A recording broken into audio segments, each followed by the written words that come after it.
Bom, pessoal, meu nome é Pedro Carpe Vasta, eu sou editor na editora Rocco, não é? E estou aqui para falar com vocês a respeito dessa edição especial de O Pequeno Príncipe, que tem uma tradução do Frei Beto, não é? Uma tradução nova, porque aquela antiga, tradicional, que todo mundo conhecia no tempo da minha mãe, né? Era do Dom Marcos Barbosa. E o Frei Beto fez uma tradução mais atual, né? Mais moderna, com uma linguagem mais moderna. E você tem um livro muito bonitinho, bem impresso, tudo isso, com todas as ilustrações, tudo de acordo com o figurino idealizado pelo próprio Saint-Exupéry, que, além de ter escrito o texto, foi também o ilustrador, né? Ele era um ótimo desenhista e gostava muito realmente de desenhar. E aqui, no final, a minha parte, assim, a minha participação nesse livro foi fazendo esse final aqui, que é um pós-fácil, que eu intitulei Saint-Exupéry, muito além do asteroide B612, que vocês lembram, é o asteroide do Pequeno Príncipe, né? E é uma coisa muito curiosa, a relação que o Saint-Exupéry tem com o Brasil, porque eu não sei se vocês sabem ou lembram, mas esse livro aqui, durante muito tempo, figurou como o segundo livro mais traduzido no mundo, logo após a Bíblia, não é?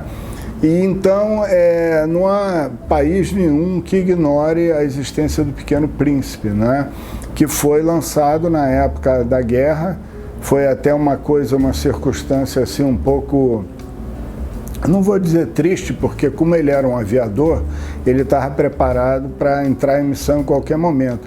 Mas quando o livro foi lançado em Nova York, ele não pôde estar presente, porque ele estava sendo deslocado para o campo de guerra na Europa. E tem uma circunstância que eu acho interessante, porque o Saint-Exupéry tem vários livros, né?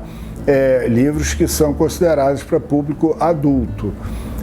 E tratando das peripécias dele como piloto, porque ele foi um piloto pioneiro e muito destemido, né? Alguns achavam até exageradamente corajoso, né? Então, o Correio Sul, Voo de Noite, todos esses livros que ele fez antes do Pequeno Príncipe relatavam essas aventuras, que eram realmente coisas inacreditáveis, porque, eu não sei se vocês lembram, o Pequeno Príncipe trata exatamente de um piloto que caiu no deserto, está reparando o seu avião e aí encontra esse personagem assim, vindo de outro, né, planeta, no caso de um asteroide, né, com o qual ele fica trocando ideias, né, a respeito do mundo, da vida, da humanidade e os estranhamentos do Pequeno Príncipe em relação a nós humanos que fazem toda a beleza do livro, né? Mas o Saint-Exupéry várias vezes caiu de avião, porque quando ele começa a pilotar, a aviação já estava começando, a aviação como aviação organizada estava nos seus primórdios, né? Ele começa na década de 1920 e ele vai então ser um pioneiro do correio postal. Correio postal, primeiro, da França para a África, norte da África, porque aquela região ali tinham várias colônias francesas na época, né, como Senegal, Argélia, Marrocos, e depois ele se destaca de tal forma, porque ele tinha uma liderança também, por essa coragem dele, uma liderança natural em relação aos outros pilotos, né? Então ele vai se destacar, por exemplo, fazendo voo noturno, porque hoje em dia nós estamos acostumados a pegar um avião e vamos tranquilamente, salvo aqueles que continuam apavorados, né, para a Europa, numa viagem de 12 horas de noite. Mas naquele tempo o avião não tinha luz, não tinha radar, não tinha absolutamente nada, porque vocês percebem que todos esses implementos modernos para a navegação aérea vão ser desenvolvidos durante a Segunda Guerra Mundial, né? Então, voavam às vezes baixo e viam assim, ali tem o oásis tal, então estou na direção certa. A montanha tal apareceu à direita. Era muito navegação realmente com mapa e com referências visuais. E de vez em quando o avião caía, tanto que ele tinha várias fraturas, vários ferimentos. Quando ele morre, ele realmente estava assim num estado de saúde bastante abalado por causa dessas quedas todas. E a parte que tem a ver com o Brasil, que é incrivelmente, para quem não tem ideia, assim, é incrivelmente presente na história do Pequeno Príncipe, é o fato de que ele vem para Buenos Aires para chefiar o escritório da Aeropostal, né? Que era a empresa, na época, era uma empresa privada, não é? De correio, e porque hoje, em qualquer lugar do mundo, o correio é uma estatal, é uma empresa do governo, né? Mas naquele tempo, nos primórdios, eram empresas particulares que iam surgindo com pessoas assim com espírito empreendedor. E ele foi para a Argentina, mas vinha então da França e faziam diversas escalas aqui no Brasil, porque o avião não tinha muita autonomia, eram aviões pequenos, né, com apenas 2 pessoas, o piloto e o copiloto, que fazia às vezes de navegador também. E eles paravam, por exemplo, no Recife, era um ponto onde eles paravam, Salvador, aqui no Rio de Janeiro e também em Florianópolis, não é? Dali é que eles iam, então existiam todas essas escalas e dali é que eles partiam para Buenos Aires. O que eu achei assim fascinante, né, nessa nova edição foi que nós tivemos a oportunidade de contar ao público brasileiro essa relação profunda que o Saint-Exupéry tinha com o Brasil.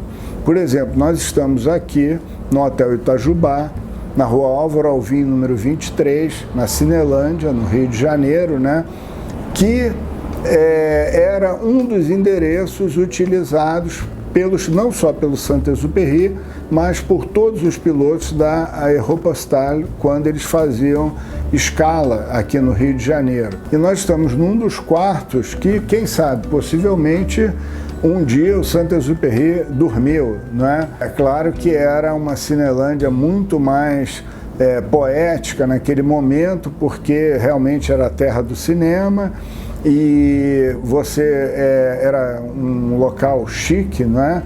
Um local sofisticado.